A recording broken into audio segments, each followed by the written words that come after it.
Well, welcome, Jessica. So for our last interview of the day, as part of Flamingo's Apartmentalized Thought Leadership Series, we have Jessica Eberbach from Tricap Residential Group. So welcome. We'd love to talk to you about employee engagement, the Great Resignation, and then how to really drive retention for staff and on-site teams. So welcome. We'd love to learn more about your background in multifamily, and then learn a little bit more about Tricap as well too. Sure. So welcome. Well, Jude, thank you for having me. I started in multifamily in college, actually, so 17 years ago. I grew up in this industry and did all operation roles on site, and then moved into a corporate suite job with regional role, and then into a training role. Oh wow, so you actually started in college. I did. So I started leasing right away as I was in college. Was it like part-time for your college, or was it for like a different company? It was part-time. Yeah, it was part-time for a student housing company. Back then it was GMH Properties is what the company was called. So yeah, it was work for your rent, actually. So it worked when you were in college, right? So I started then and just kind of got stuck in the industry and loved it ever since. I actually spoke with someone earlier that did the same thing. Really? But they mentioned that it's actually now illegal, that they can no longer do that, to have someone like work for rent. You actually have to pay people. Yes, that's very true. And I just moved actually our oldest off to college first time last weekend, and I'm like, go get a job at your apartment community. It'd be great. Nice. So that means you love the industry. I did. I do. I still do. It's something that I still talk about my experiences, back then to, just 10 years ago, 5 years ago, and even, a year ago. So was it something that you had thought about growing up, or was it just something you fell into when you went to college? Yeah, I don't think a lot of us don't, we don't say, I want to be a property manager. I'm trying to find that unicorn of that person who's like, when I was 5 years old, I met a property manager and I fell in love with the profession, and that's what I wanted to be. So like everyone just falls into it, and they stick around. They do, when I was little, I always wanted to be a teacher. And so that's what I'm essentially doing now is I get to share my knowledge and learn from others in my current role. So it's something that I love what I'm doing, and I'm doing what I wanted to do as a child in some way. So I fell into it when I was in college, but I'm living the vision of what I had as a child. So it's great. So then for people that don't know, what does training and development in property management entail? Like, what does that actually mean? I think we all have similar stories where either we fall into it or, we know somebody in here, and just getting that opportunity, we may not know what we're getting into. And so having that capability of getting the opportunity to learn new things is what's going to help everybody grow. And so training could mean different things to, I think, all of our team members. So it could be mentoring them in some experiences or in new systems. It could be getting them into other, let's say the local associations and putting them in some of those classes. There's even a lot of just outside industry trainings, especially with today. There's so many other development, skill classes that are out there on how to network or customer service, and it may not be related to property management, but they still get that those nuggets of information, and they can apply it to their day-to-day. Because service across any industry is very much similar. It's like make the customer feel great, make them feel welcome, make them feel like they've made the best decision, whether it's purchasing something or deciding to live in whatever building. How do they feel, right, when they're in the customer experience? I personally can say that I love Disney, and so I always relate things back to Disney, which always talks about the experience for those people coming, and why do they keep returning to Disney. So then outside of those, I don't want to call them softer skills, what are some of the core things that are relevant specifically to property management within learning and development? Is it learning all the different real estate rules? What does that look like for team members? I think you're always going to get that compliant training. So that's your fair housing, your sexual harassment, diversity. You're always going to have those staple training for your team members. But I think the next level will be all of those soft skills that we were just speaking about. And then even a step further is going to be talking about your core values and your policy and procedures and building that into, and customizing it even into your training routine. And the more you're putting that training in front of your employees or your team members, the consistency in it, the more that it's going to be retained and used in their day and day. So then at Tricap, how do you all approach training? You mentioned that sometimes you use like outside like service-based like courses. Do you guys do something different than other people, or is it pretty standard? How do you go about like implementing like employee training and development? Yeah, I think one of the unique things with Tricap is our team members are 100% remote, and we're in several different states. So how do you get a consistent message, right, with your training and making sure people are getting all the information that they need? So there's a few different pieces to that. You have a point person leading training, right? And in that, though, it's an all hands on deck, with HR, with a mentor or a peer-to-peer program with training, the on-site team knowing that there's this new team member and embracing them and welcoming them. And so in that training program, then everybody's got an assigned piece and part into it, and they're assigned, scheduled times and days that they're meeting with that new hire and giving them that information. Got it. So I think the unique piece, like I said, is we're remote, but we're giving them all of that information in that roadmap. At the beginning. So then how do you guys measure like the effectiveness of like learning and development?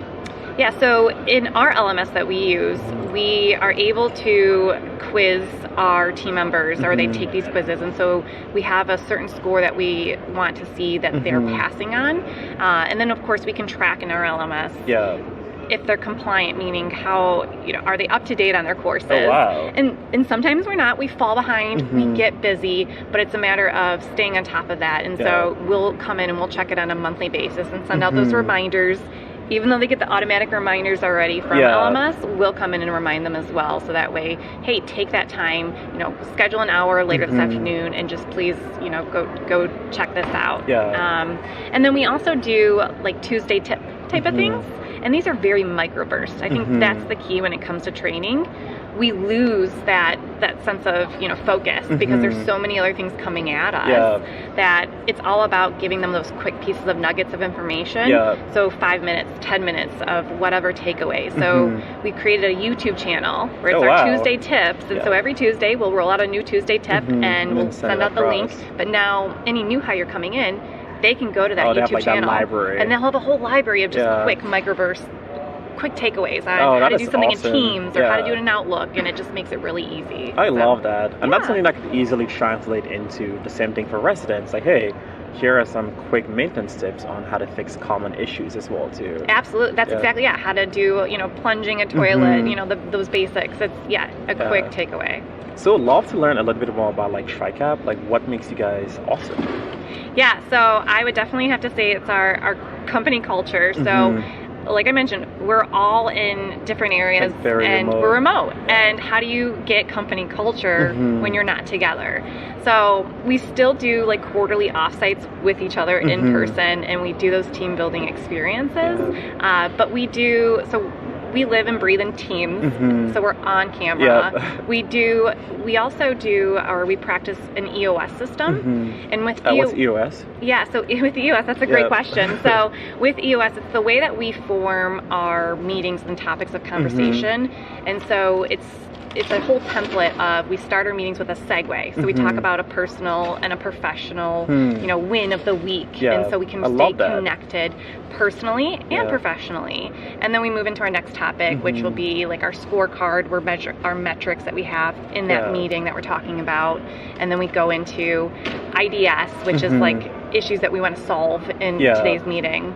And then we'll assign to do. So we're always walking away with a to do, and it's got a date on it. And the date's typically like a week to get this solved. So you don't walk out of a meeting feeling like, what did we just do? Happened? What did we just get done? So, especially for like we are also remote, and I love like that.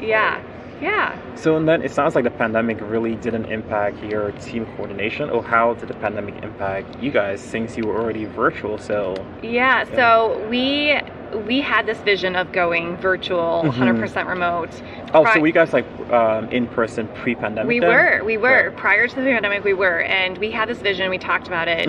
But what happened is when the pandemic occurred, it kind of escalated. It was like, let's do it now, right? So we did it, and with any new change, there's bumps in the road, and it provided us to look and find new opportunities. Yeah. And we're making it work. We're finding that numbers, our numbers are performing. We're meeting our metrics that we put in place, and we're also reading the data. The data that we find is that our customer, they don't want, in-person interaction, especially when COVID was happening. Yeah. They wanted to buy on their own. They wanted to see things self-guided. They wanted the virtual. They didn't want some in person. So we accommodated to what the buyer was wanting, and it was working, and it still is working to this day. And what now, coming kind of a little bit out of that pandemic, we're adjusting, and I think this will always be something that we're fluid with, and we're adjusting with to what the customer wants.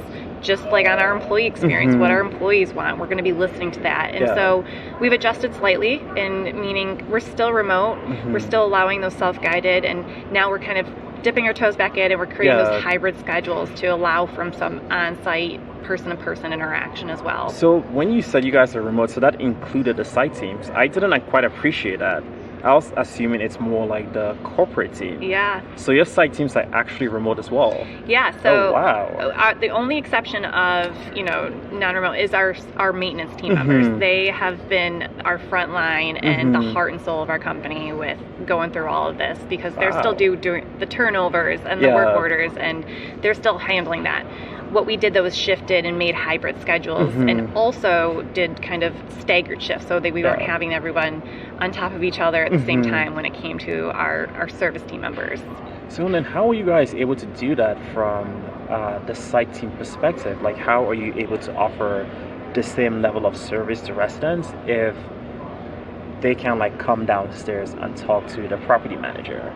Yeah, I think it comes all down to your technology. So I would say that Tricap's a very technology-forward company. And of course, we're always embracing the new technology that's out there. It's seeing what is coming out and trying it. But with the technology comes communication. And using those communication channels. Your residents want different forms of communication. It's not always the email. Maybe it will work. It's the text messaging. It's the automatic phone calls. It's the email. So giving them that consistent communication, and of course you've got your social media market, your network.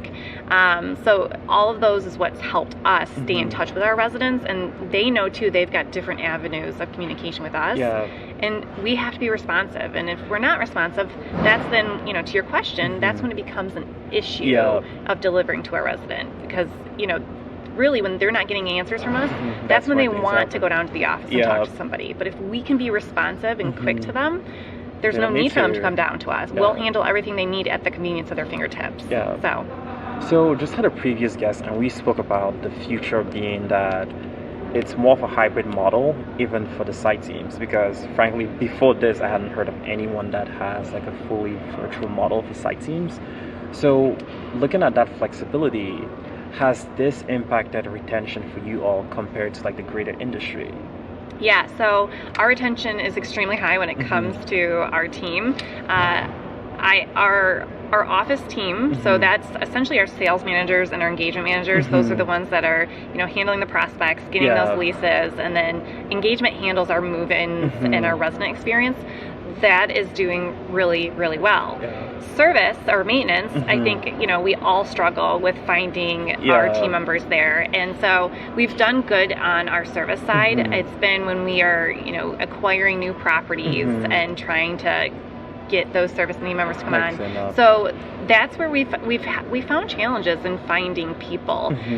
So we've definitely started to get experimental and try new things, get creative. So those are your career fairs, and branching into your local universities and trying to get in contact where we can find more talent. It's not necessarily talent that comes with experience, but people that are interested in getting into our industry and learning, and we can develop. We're happy to put them in that training and get them certified, get them their designations, and make them grow or help them grow. So So then from the site teams that have that flexibility, like what has been the feedback from them? Is it something they like, they enjoy, or are they missing like the in-person? Like what has that looked like and how are you all measuring that? Yeah, I think it's a mixed bag though. I think it comes down to the person. So we also use CI, so Culture Index. What's CI? Okay. And so it's a way where we can know people's traits and you have the right people in the right seats. So they're really made for the job that they're doing, right? And if they're not made, we can see that by we wouldn't put them in a role if they weren't made for it per their traits and qualities that they have. So that said, those that have very high social in their CI or their culture index, they probably wouldn't work for a remote. They struggle a little in that remote because they want to be with people and people fills their buckets. Frankly, that's me. I love to be around people. So this is something that I have to work on that where, you know, if I am in a remote schedule, this type of setting of being, you know, at NAA, conference, it's refreshing, right? It gets me around people again. And that's how, you know, we have to make sure that we're conscious of that. And that's where I mentioned we'll do quarterly off-sites or team building. We'll do a team lunch on-site where we may not be working on-site all the time, but we're going to coordinate a team lunch on site and we're going to do that together, or some type of activity where they're safe and they can do some type of team building experience together. On the flip, you've got people that are loving this and they're embracing it and they're thriving in this environment, and we see that and we hold that in our metrics. So we're measuring what our sales look like. We're measuring our retention, and retention is high right now for us. So we're measuring work order satisfaction. We do Satisfacts and we get those Satisfact scores, and so we see the feedback. We look at reputation management. So seeing all these numbers to help us do our measurements, we can see what is working, and then if there are areas that we need to pivot, and finding those solutions to pivot. So then looking at what the future looks like for you guys, is this a model you think you guys will continue? Would you guys do something else? And then what can other property management companies learn from you all? Yeah, so I would say, you know, it's working swimmingly right now. There's always going to be areas for improvement. Nothing is perfect. So I think we have to always be flexible and adaptable to what's happening. The key though is listening to what our employees are saying. So we do pulse surveys on a weekly basis. So we're getting that feedback, asking those questions, and we don't want to ask if we're not going to do something with it. So we have to be taking that information and creating those actionable items. So we're always going to be hearing what our people are saying, and if we need to pivot again, then that's what we're going to be doing to make sure that we're thriving in this. So again, I think the key is listening to what people are saying. So I can't say this is forever a model for us. It's working, but it's worked so far, and it's keeping our people safe. And then, so kind of bringing back the learning and development, how does learning and development impact retention? And how do you guys measure that, or how do you think about it? Yeah, so one of the surveys that we've done, we've asked, you know, what do people want? Do they want more pay? Which I think we all kind of want more pay, right? So do they want more pay? Do they want the free food? You know, do they want the social events, or do they want, you know, special projects? And special projects can be, you know, training opportunities, mentoring, these type of things. And we received significant feedback that our people want the special projects. They want the recognition, the awards. And so with that, you know, we're giving those opportunities where we're finding those people within our company that really want to take those next steps or those next opportunities within the role they're sitting in. So we've created, you know, our mentor program or our peer-to-peer training program with that. We're putting them in, you know, committees or groups within our company where they have a seat at the table and they're having those voices. When we can do that, our people are feeling valued, they feel appreciated, and they want to continue to grow with us, where, you know, maybe they're not looking outside because they're contributing to what's a greater cause, and they're a part of that. They're part of the change, and they're feeling it. So it sounds like you guys focus a lot on like development and then promoting like internally. One thing I've heard from a lot of property managers and regionals is that to go from being a property manager to a regional, typically you have to go externally and then come back, because a lot of times your own company doesn't want to take a chance on you from the property manager side to the regional role unless you have experience. So at Tricap, are you guys focus very much on those internal promotions, or how do you guys think about that? Why does that have to happen, right? No, look that's exactly it. And I could give you, this just happened even a week ago.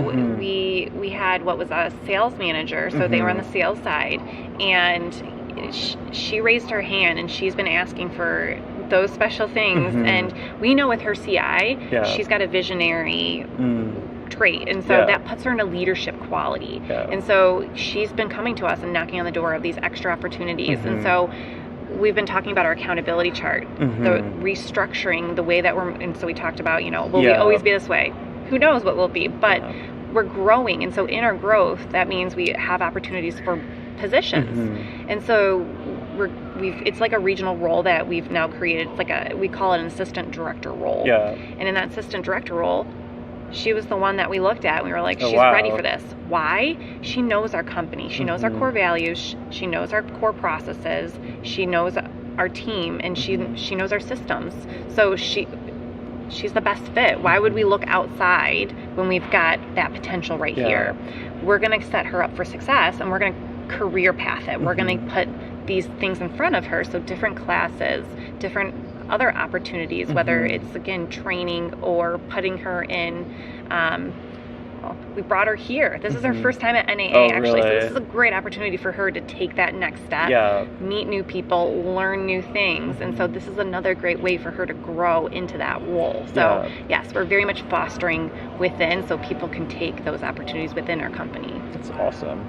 So if I'm a site team member and I am looking to get into a leadership role or get to another stage, what do you recommend I do?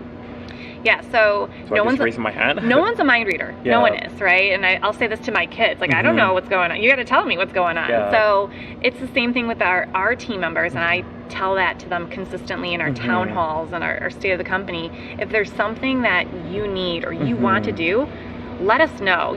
Go to either your direct supervisor, reach out to me, reach out to your HR team. We've got so many different avenues you could go to say something where you're like, hey, I'm really interested in this, or I want to try this. And you're going to have the support to take that next step. We want our people to fly and jump and take that opportunity. And they may not succeed, and that's okay, because failure is what's going to create them in learning those mistakes. And it's okay to fail. It's okay. And we are comfortable in saying that it's okay to fail, because that's where you're learning and growing. So and I love that you guys have built that as a cultural element. So thank you so much, Jessica. This was awesome. Thank you. Jessica Eberbach, Tricap Residential. So thank you for being on. Thank you for having me. This was a pleasure.